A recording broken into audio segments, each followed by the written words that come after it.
우리 계속해서 하나님 말씀을 좀 나누도록 하겠습니다. 5월이 가정의 달이라서 좀 가정에 대한 말씀을 나눌까 고민을 잠깐 해봤는데요. 그러나 제 마음에 주시는 마음은 우리 부모님들이 주님의 그 제자로서 그 삶 가운데 그런 삶을 살아간다면 자연스럽게 그 축복이 자녀들에게로 흘러갈 수 있을 거다라는 생각이 들었습니다. 그래서 5월이 가정의 달이긴 하지만 그러나 계속해서 제자도에 대한 이야기를 좀 말씀을 같이 나누는 것이 오히려 더 좋겠다는 생각이 들었고요. 자, 오늘은 그 세 번째로 27절 말씀을 가지고 예수님께서 제자도에 대해서 어떻게 말씀하셨는가. 원래는 두 번째죠. 순서적으로는 두 번째인데 저희들이 두 번째, 세 번째를 바꿨죠. 그래서 세 번째 말씀으로 27절을 같이 나누었으면 좋겠습니다. 자, 먼저 좀 지난 말씀들을 복습해 보죠. 저희들이 26절 말씀을 가지고 뭘 살펴봤습니까? 제자도는 삶의 우선순위를 명확하게 하는 것이다. 삶의 우선순위. 무엇이 내 삶의 가장 우선순위인지 그것을 명확하게 규정하고 그 우선순위대로 살아가는 것, 그것이 그 제자도의 삶이다라고 하는 것을 얘기 드렸습니다. 두 번째는 28절부터 33절까지 말씀을 가지고 영원한 가치를 위해서 영원하지 않은 이 세상의 가치를 버리는 것. 계산해 보라고 그랬죠. 계산해 봐라. 영원한 가치를 붙잡는 것이 더 좋은지 아니면 금방 없어질 거, 영원하지 않은 것을 붙잡는 것이 더 좋은지 계산해 보라고 예수님 말씀하셨습니다. 그래서 영원한 가치를 붙잡기 위해서 영원하지 않은 가치들을 버리는 그 삶이 제자도의 삶이다라고 말씀을 드렸죠. 자, 오늘은 그 세 번째 27절 너무나 명확한 말씀이죠. 자기 십자가를 지고 예수님을 따르는 그 삶이 제자도의 삶이다라고 예수님 말씀하셨습니다. 그래서 자기 십자가를 지고 예수님을 따른다는 것, 그것이 무엇인지 오늘 먼저 좀 살펴보기를 원합니다. 자, 먼저 십자가, 그러면 십자가가 어떤 의미가 있는지 먼저 살펴볼 건데요. 이 부분은 제가 미리 좀 몇 번 말씀드린 적이 있습니다. 새벽 기도회 때도 말씀드렸고 기회가 될 때마다 몇 번 말씀드렸는데요. 자, 십자가는 어떤 의미가 있느냐? 첫 번째, 십자가는 죽음의 의미가 있다는 거죠. 죽음. 그래서 십자가는 원래 어떤 거였나요? 죄인을 사형시킬 때 쓰는 형틀이죠. 형틀. 그래서 당시 로마 시대 때 가장 고통스럽게 죄인을 죽이는 방법이 십자가였죠. 가장 그 십자가에 매달린 사람이 그 죽음의 고통, 그 몸의 그 고통을 가장 깊이 경험하면서 죽는 것이 십자가 형틀이었죠. 그래서 원래는 십자가에서 매달려 있으면 짧게는 며칠, 길게는 몇 주까지 매달려 있는 거예요. 그래서 서서히 죽는 거죠. 서서히 아주 조금씩 그 모든 고통을 느끼면서 죽는 그 방법이 십자가 형틀이죠.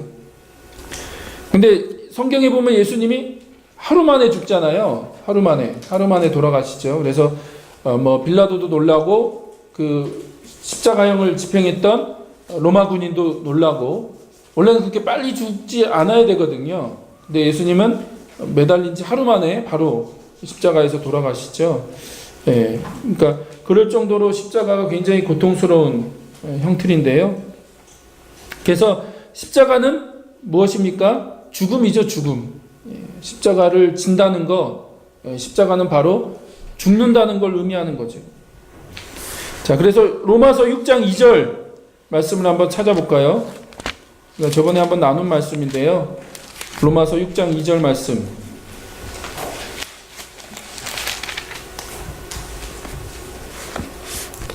자, 같이 한번 읽어보겠습니다. 6장 2절 찾으셨나요? 로마서 6장 2절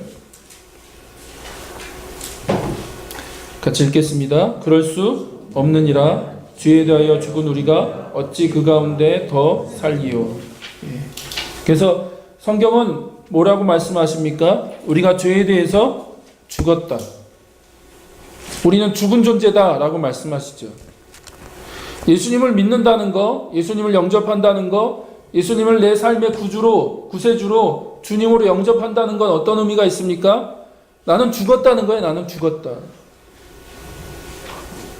앞으로 죽을 것이다. 아니죠. 서서히 죽어간다. 아닙니다. 나는 이미 예수 그리스도와 함께 죽었다라고 성경은 말씀하시죠. 그러니까 여러분이 이미 죽은 존재예요. 여러분이 예수님을 영접하셨고 예수님이 여러분 안에 계신다라고 고백하신다면 여러분은 어떤 분들입니까? 이미 죽은 사람들. 예수 그리스도와 함께 이미 죽음을 경험한 사람들인 거죠.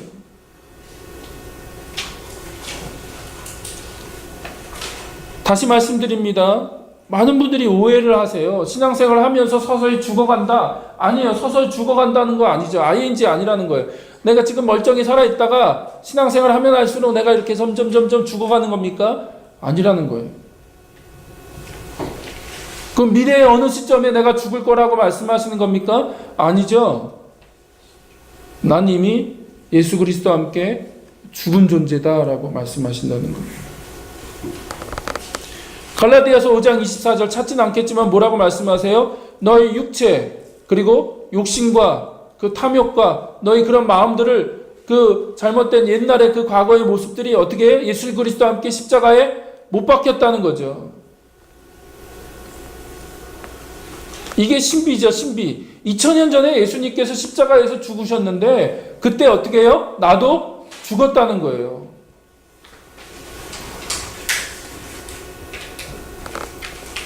그래서 십자가는 죽음을 의미한다. 자, 그 밑에 있는 글을 한번 읽어볼까요? 그 밑에 글을 하나 있죠. 자, 그러면 십자가에서 죽었다는 것은 어떤 의미가 있는가? 자, 한번 읽겠습니다. 자기를 부인하는 것은 금욕과 다르다. 금욕은 어떤 음식, 쾌락, 집착 등을 금하는 것이다. 그러나 자기를 부인하는 것은 그리스도의 주님 되심에 완전히 복종함으로써 자신의 권리나 권위를 일정 갖지 않는 것을 뜻한다. 이것은 자아가 왕좌를 버리는 것을 의미한다. 자, 무슨 말이냐면 내가 예수 그리스도와 함께 십자가에서 죽었다. 그것은 금욕주의를 의미한다고 하는 것이 아니라는 거죠. 금욕주의. 금욕주의가 아니라 뭐예요? 예수님이 내 삶의 주인 되신다. 내가 그분께 온전히 복종하고 나의 권리나 권위를 일정도 갖지, 어느 부분도 갖지 않는 거. 완전히 내 모든 권리와 또 모든 소유, 내 삶의 모든 것들을 예수님 앞에 다 드렸다. 그분이 내 삶의 주인이시고 그분이 내 삶을 다스리는 분이시다라고 하는 것을 고백하고 그 고백대로 살아가는 거, 그게 십자가에서 죽었다는 거죠. 십자가에서 죽었다.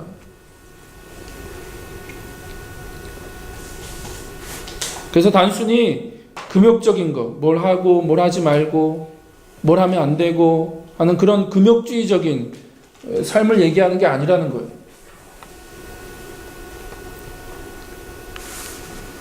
자, 두 번째 십자가는 어떤 의미가 있습니까?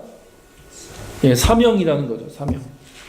예, 소극적으로 죽었다라고 하는 것을 얘기한다면 적극적으로는 예수님의 그 사명, 하나님의 그 부르심, 여러분을 향한 하나님의 뜻, 그것을 의미한다는 거죠. 자, 십자가를 진다는 것이 어떤 것이냐? 하나님의 뜻대로 나를 향한 하나님의 그 계획과 하나님의 부르심과 하나님의 비전을 이루어드리는 삶을 산다는 것이죠. 자, 오늘 27절을 다시 보면 예수님께서 십자가를 표현할 때 뭐라고 표현하십니까? 내 십자가라고 얘기하십니까? 뭐라고 얘기하시죠? 자기 십자가. 예. 각자마다 사람들마다 십자가가 있다고 말씀하시는 거죠. 예수님의 십자가를 얘기하는 게 아니라는 거예요. 너희들이 내 십자가를 져라 라고 말씀하시지 않고 너희들의 십자가를 지라 라고 말씀하시죠. 그러니까 예수님의 십자가와 우리의 십자가는 좀 달라요. 말씀드렸죠. 예수님의 십자가는 구속, 구원, 우리의 죄의 문제를 해결하기 위해서 십자가에서 죽으시는 거라면 내 십자가는 그런 십자가가 아닌 거죠. 이해되시죠? 예수님이 십자가에서 죽으셔서 구원의 문제는 100%다 이루신 거예요. 뭐 98%밖에 못 이루셨고 한 2%를 우리에게 맡긴 겁니까? 그런 게 아닌 거죠. 예수님이 십자가에서 죽으심으로 죄의 문제는 100%다 온전히 성취하시고 이루신 거죠. 그러므로 우리의 십자가는 예수님의 십자가하고는 다르죠. 그럼 뭡니까? 우리의 십자가는 뭘까요? 그게 바로 여러분을 향한 하나님의 뜻과 계획, 여러분을 향한 하나님의 부르심이라는 거죠. 부르심. 예수님의 십자가가 인류를 구원하기 위한 하나님의 계획과 뜻이었다면 그 하나님의 계획과 뜻을 이루시기 위해서 인류를 구원하시고자 하시는 하나님의 놀라운 그 계획을 이루시기 위해서 예수님이 십자가에서 죽으셨다면 우리의 십자가는 그 하나님의 놀라운 구속 구원을 지금도 이루어 가시기 위해서 여러분 한 분 한 분을 그 하나님의 놀라운 뜻 가운데 부르셨다는 거예요. 그 뜻을 위해서 여러분이 살아가는 그 삶을 얘기하는 거죠. 그래서 십자가의 두 번째 의미는 미션이다. 여러분을 향한 사명. 그렇다면 이제 여러분을 향한 하나님의 그 부르심이 무엇인지 여러분이 분명히 아셔야죠. 여러분 한 분 한 분을 향한 하나님의 계획이 무엇인지, 하나님이 여러분을 향해서 어떤 계획과 어떤 뜻을 갖고 계시는지 아셔야 된다는 거예요. 어떻게 알고 계십니까? 우리 아이들도, 우리 자녀들, 앞으로 하나님께서 어떤 계획이 있는지, 우리 준서나 준영이나 또 세이나 또 혜원이를 향한 하나님의 계획이 무엇인지, 그래야지 내가 공부하는 목적이 있는 거죠. 내가 앞으로 어떤 삶을 살 것인가. 여러분도 마찬가지이십니다. 여러분 한 분 한 분을 향한 하나님의 계획과 뜻이 무엇입니까? 여러분이 지고 가야 될 십자가가 뭐냐는 거예요. 여러분 각자에게 십자가가 주어져 있는데 여러분이 지금도 오늘도 지고 가야 될 그 십자가가 무엇입니까? 예수님은 그 십자가를 지라고 말씀하시는 거죠. 여러분 한 분 한 분에게.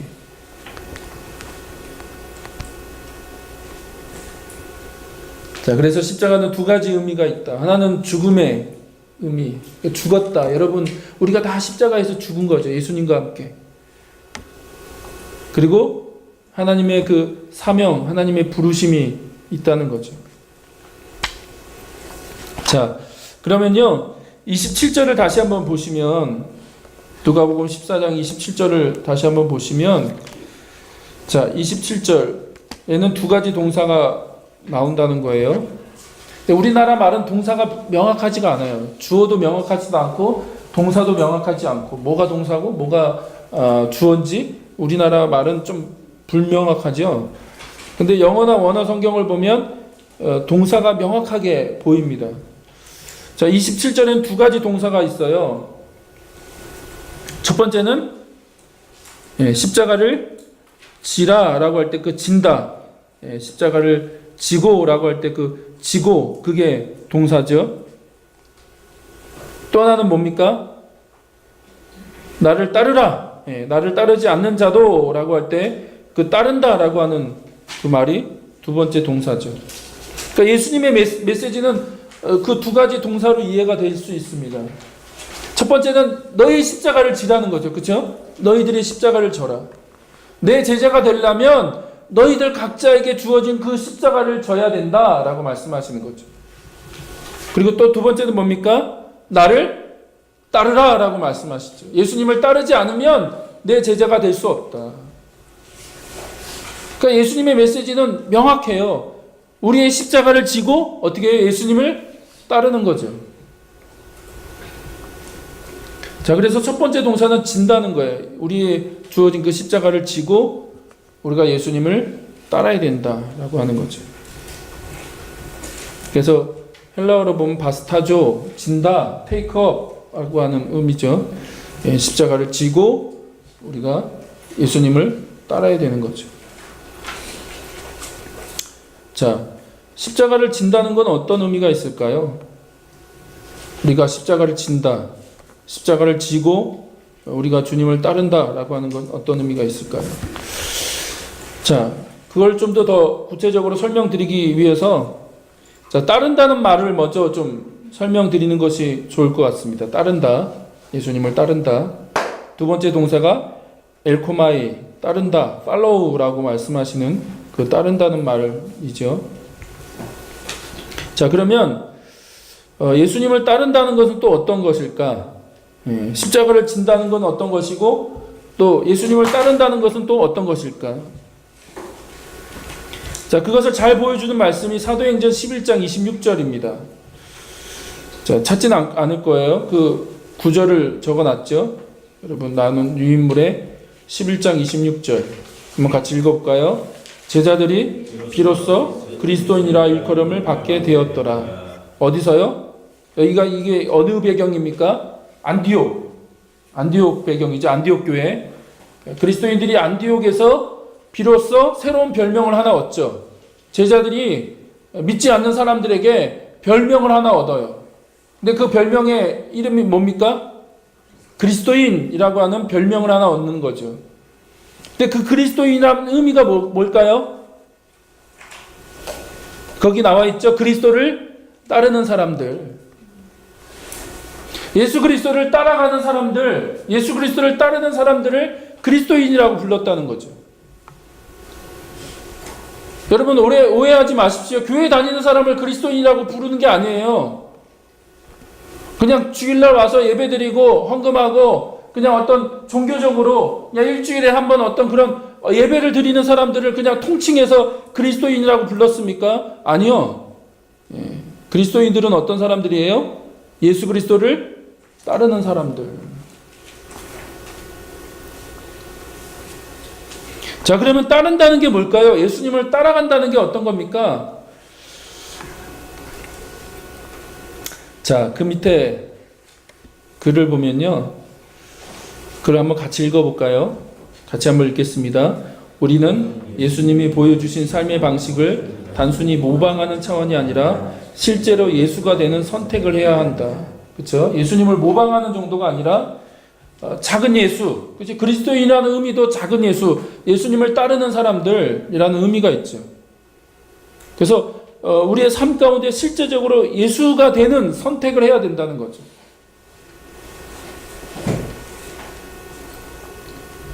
자, 그리고 그 밑에 있는 글을 한번 또 읽겠습니다. 그 적용 밑에 있는 글을 한번 같이 읽어볼까요?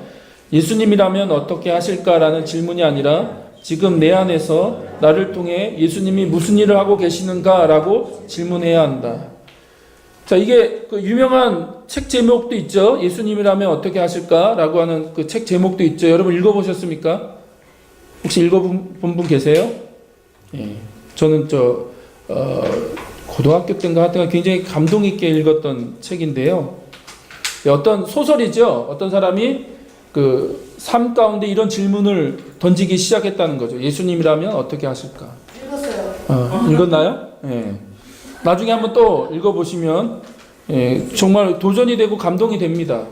그래서 어떤 한 사람이 삶 속에서 자기 생활 속에서 예수님이라면 어떻게 하실까라는 질문을 던지면서 그 질문에 어떤 답을 찾아가고 그거에 순종하면서 막 어떤 변화들, 놀라운 일들이 막 일어나는 그런 이야기를 이제 적고 있죠. 소설이 실제가 아니라 소설이긴 한데, 근데 여기 뭐라고 얘기하고 있습니까?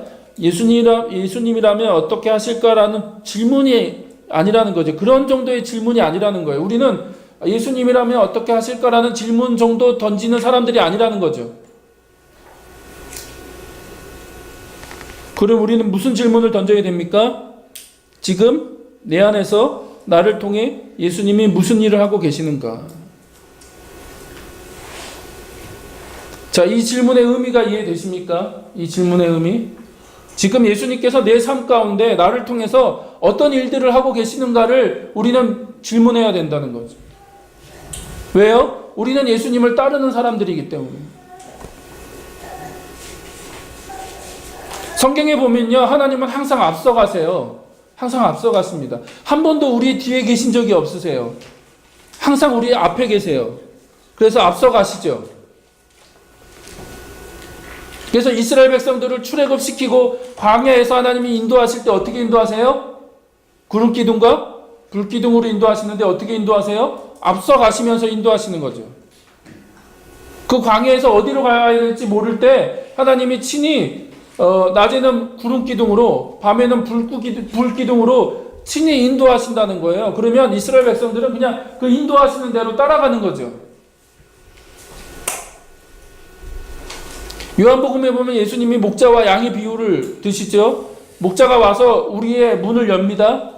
그리고 양을 불러요. 그리고 어떻게 합니까? 목자가 양을 막 몰고 갑니까? 뒤에서? 아니요. 어떻게 합니까? 목자가 앞서가면 양은 목자의 음성을 듣고 목자를 따라가는 거죠. 하나님은 한 번도 우리 뒤에 계신 적이 없으세요. 성경의 곳곳을 보면 하나님은 항상 앞서 가세요. 앞서 가세요. 그러니까 여러분 앞에서 일하고 계신다는 거예요. 여러분의 삶을 인도해 가신다는 거예요. 여러분을 향한 어떤 계획과 뜻이 있으셔서 여러분 삶 가운데, 가정 가운데 하나님은 항상 앞서서 일하세요. 그래서 가장 비성경적인 찬양이 있다고 그러죠. 뭐죠? 나의 등 뒤에서. 그건 가장 비성경적인 찬양이다. 하나님은 한 번도 우리 등 뒤에 계셔서 우리가 어떤 일들을 우리 마음대로 막 하다가 이게 안 되면 뭐 하나님 그때 짠하고 나타나셔서 뭐 그 뒤처리해 주시는 분이 아니라는 거죠.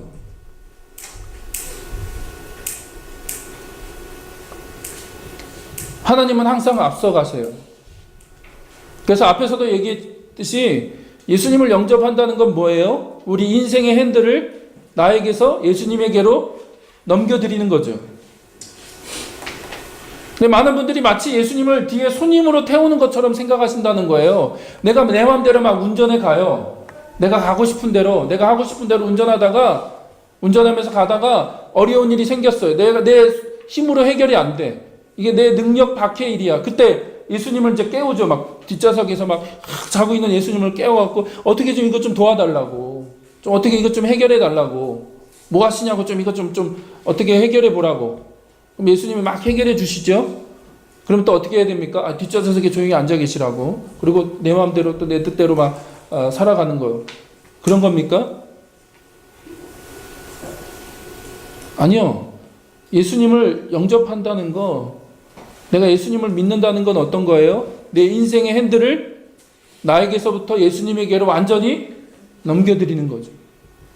그래서 예수님이 이끌어 가시는 거예요. 예수님이 운전해 가시고 나는 그 예수님을 따라가는 거죠. 그러니까 예수님을 따르는 삶이라고 하는 걸 너무 추상적으로 생각하시면 안 돼요. 그래서 여기 이 얘기가 그런 거예요. 예수님이라면 어떻게 하실까라는 질문을 하지 말고 지금 내 삶을 속에서, 내 삶 속에서 지금 하나님이 어떤 일들을 하고 계시냐는 거예요. 예수님이 지금 어떤 일들을 하고 계시는지를 질문해 보라는 거죠. 그리고 그것이 발견되어지면 어떻게 해야 돼요? 우리는 예수님을 따라가야죠. 지금 내 삶 가운데 일하고 계시는 예수님, 내 삶을 이끌어 가시는 그 예수님이 지금 어떤 일들을 하고 계시고 나를 어디로 인도해 가시는지를 내가 분명히 알고 그 예수님을 따라가야 된다는 거예요. 이해되시나요? 이 말씀 이해되시죠? 예. 그러면 지금도 예수님을 계속 따르고 계십니까? 그 말은 지금 여러분 삶 가운데 예수님이 어떤 일을 하고 계시는지 아세요? 여러분 가정 안에서, 여러분 개인의 삶 가운데 예수님이 지금 어떤 일을 하고 계십니까?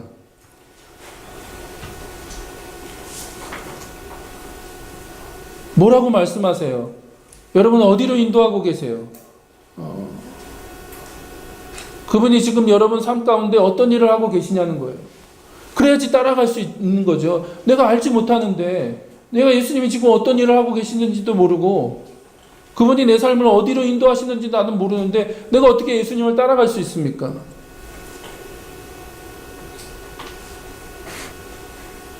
다시 한번 오해하지 마세요. 그냥 내가 내 삶을 결정하고 내가 선택하고 그냥 내 삶을 내가 계획해서 살아가면 주님이 그냥 뒤에서 이렇게 보시다가 도와주시고 뭐 어떻게 해결해 주시는 분 정도가 아니라는 거예요.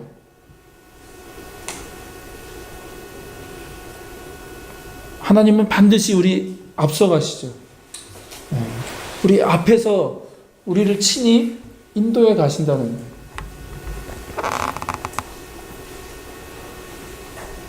그러면 여러분이 이 질문을 좀 삶 가운데 계속 하셨으면 좋겠습니다. 지금 예수님이 내 삶 가운데 어떤 일들을 하고 계시는가? 여러분 가정 안에서 어떤 일들을 하고 계시는가? 지금 어디로 인도하시고 그분이 어떤 계획을 갖고 계시는가? 그럴 때 내가 그 예수님을 따라갈 수 있겠죠. 그래서 예수님이 명확하게 말씀하세요. 나를 따르지 않고서는 너희가 내 제자가 될 수가 없다는 거예요. 제자는 어떤 사람들이에요? 매일매일 예수님을 따르는 사람들이라는 거죠. 예수님이 가셨던 그 길을, 그리고 지금도 예수님이 친히 우리 삶을 인도하시는, 우리 삶 가운데 인도하고 계시는 그 예수님을 따르는 사람들. 그러기 위해서 전제가 자기 십자가를 져야 된다는 거예요. 자기 십자가. 여러분에게 주어진 그 십자가를 지고 예수님을 그렇게 따라야 된다는 거죠. 내가 죽었다고 하는 것을 고백하고 내 삶의 그분이 진정한 내 삶의 주인이시고 내 모든 주권과 모든 선택과 내가 모든 것들이 다 그분께 드렸다라고 하는 것을 날마다 고백해야 되는 거죠. 고백하시고.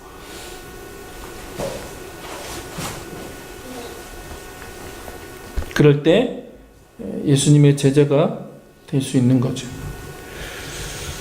저는 우리 삶 가운데 이런 그 십자가를 지고 예수님을 따르는 삶이 온전히 회복되어지기를 간절히 축복드립니다. 서두에도 얘기 드렸지만 그럴 때 우리 자녀들이 부모들의 삶을 보고 우리 부모의 삶을 보고 예수님을 따르는 것이 이런 거구나. 예수님을 정말로 따르고 예수님을 섬기는 것이 이런 거구나라는 것을 알 수 있을 것입니다. 제가 말씀드렸나요? 제가 이렇게 꼭 미국을 너무 좋아하지는 않습니다. 외국을 그렇게 좋아하지는 않는데요. 제가 미국과 한국 교회를 이렇게 보면서 한 가지 차이점은 그 오랜 역사를 미국 교회가 가졌잖아요. 뭐 유명한 목사님들이 이렇게 삶을 보면 뭐 5대째 목사, 막 6대째 목사, 막 그런 역사가 깊죠. 사실 신앙의 역사가. 근데 뭐 미국 교회가 뭐 많이 타락하고 힘을 잃었다고 하지만 여전히 세계적인 영적인 지도자들이 미국 교회에 많이 있죠. 전 세계에 영향력을 미치는. 왜 뭐가 차이가 있을까? 한국 교회는 그렇게 크다는 교회도 많고 유명한 교회도 많은데 정말 그 영향력 있는 지도자들이 많지 않거든요. 근데 외국은 미국 같은 경우는 참 그런 하나님의 사람들이 참 많이 있어요. 뭐가 차이일까? 고민을 참 많이 해봤습니다. 여러 가지 이유가 있겠죠. 근데 한 가지 제가 발견한 건 뭐냐면 삶으로 가르친다는 거예요. 삶으로 배운다는 거죠.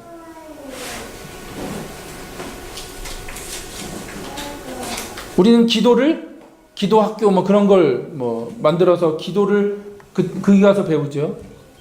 그러나 미국 교회를 보니까 기도를 삶으로 배우죠. 하나님을 경외하고 하나님을 위해서 그 삶을 드리며 헌신하면서 하나님의 복음을 위해서 하나님 나라를 위해서 살아간다는 것이 무엇인지 어릴 때부터 부모의 삶을 통해서 배운다는 거예요. 부모가 앉혀놓고 기도는 이런 거고 하나님을 경외하는 건 이런 거고 하나님을 따르는 건 이런 거야 라고 가르치진 않았다 할지라도 그분들의 그 삶을 통해서 배운다는 거예요.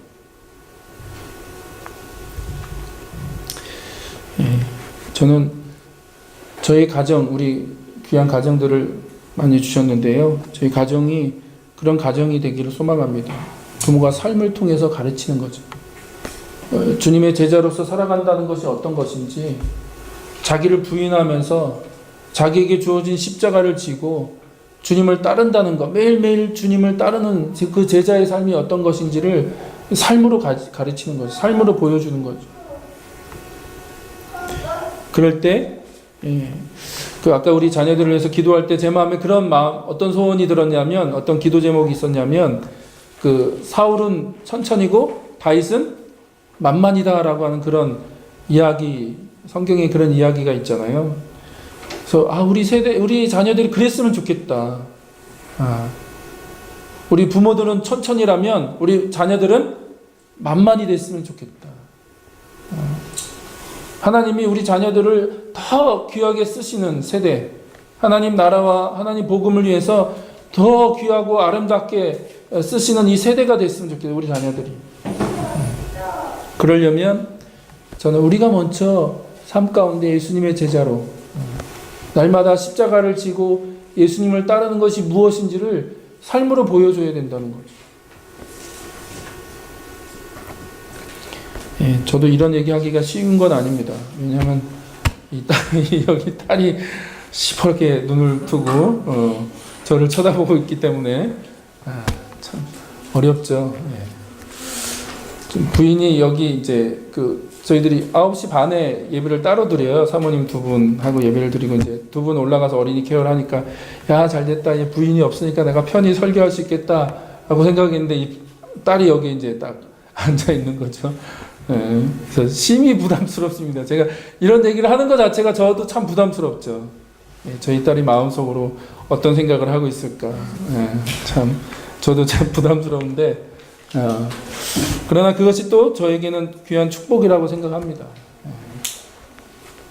그러니까 정말 삶을 통해서 예수님을 따르는 삶이 어떤 것인지를 보여주는 것.